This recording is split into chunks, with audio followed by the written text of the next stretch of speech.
বর্তমানে গঙ্গা নদীর প্রচুর পরিমাণে ভাঙন শুরু হয়েছে। দেখুন কি পরিমাণে ভাঙন হচ্ছে, দেখুন কিভাবে একের পরে মাটির চাপগুলো নদীতে যাচ্ছে।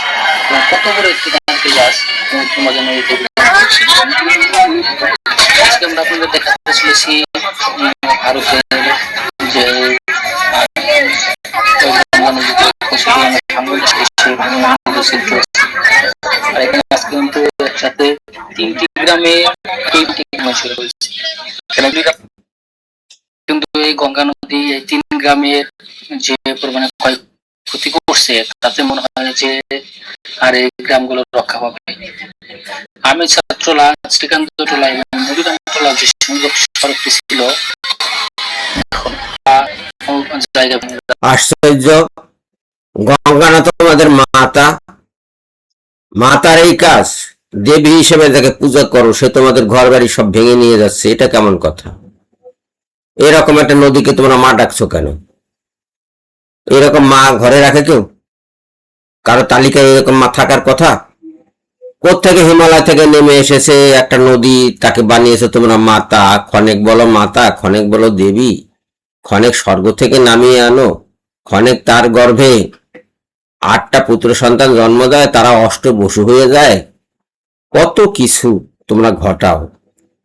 অথচ দেখো, এই যে চোখের সামনে দেখছো গঙ্গা নদী সবকিছু ভেঙে চুরে নিয়ে যাচ্ছে, তোমাদের ঘর বাড়ি ভেঙে নিয়ে যাচ্ছে, তোমরা পূজা করা সত্ত্বেও। এতেও কি তোমাদের হুঁশ হবে না যে নদী কোনো দেবী নয়, নদী কারো মা নয়? এতেও কি তোমাদের হুঁশ হবে না? তোমরা এতই অন্ধ? সে একটু হুঁশ ফেরাও বাবা। আল্লাহর সঠিক পথে আসো। আল্লাহ সৃষ্টি করেছেন, তোমাকেও সৃষ্টি করেছেন, নদীকেও সৃষ্টি করেছেন। নদী তার নদীর গতিপথ নিজে তৈরি করে নেয়। আল্লাহর কাছে চাও, আল্লাহ তোমাদেরকে দিবেন, অন্যভাবে দিবেন। এটা নিয়ে যাবে নদী, এটা নদীকে দেওয়া হয়েছে, নদী নিয়ে যাচ্ছে। আল্লাহর ইবাদত করো। এসব নদ নদীর ইবাদত, পাহাড় পর্বতের ইবাদত, সূর্যের ইবাদত, চন্দ্রের ইবাদত, এগুলো কোনো কথা নাকি? নির্জীব জড় বস্তু, এদের কোনো উপকার করার কোনো ক্ষমতা নাই। ইচ্ছা করে কারো ক্ষতিও করতে পারে না।